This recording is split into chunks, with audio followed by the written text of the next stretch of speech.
Niliona ule mtu wetu ule former president. Ule mtu alikuwa amemaliza inchi. Tulipata inchi ikiwa kwa maututi.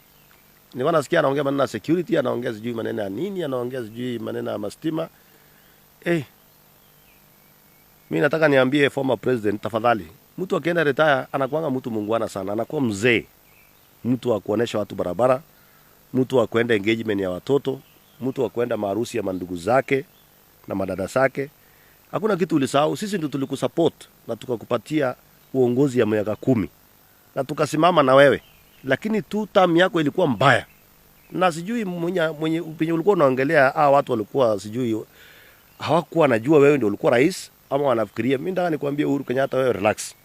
Wacha uongozi, waachia huyu ndugu yako aongoze. Ile kitu ninajua inakusumbua kichwa sana, ni kama ndoto.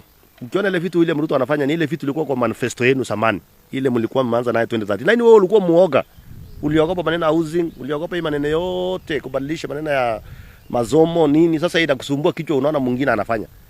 So nilikuwa nataka niambie wewe Uhuru, wewe relax, tutaki tena tulimana na wewe. Tulikulima, hatu kushinda kura na ukaenda nyumbani kwa mzee. Hauwezi pata uongozi mwingine tena na uwezi ukaongoza kwa kona nyingine, ushamaliza. Sasa wewe tulia.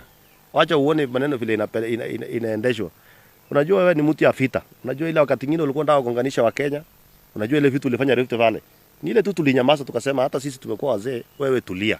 Sasa hii maneno unataka tena kurudi kwa siasa, my friend, hauna nafasi na hakuna nafasi ya hii Kenya watu kugongana tena. Na usikuja na mimi naona tena unaelekea maneno ya ukabila bado. Ugonjwa iko hiyo, sijui ni ugonjwa gani hiyo. Watu wasema tukwambie wewe tulia. Uone vile kazi itafanyika.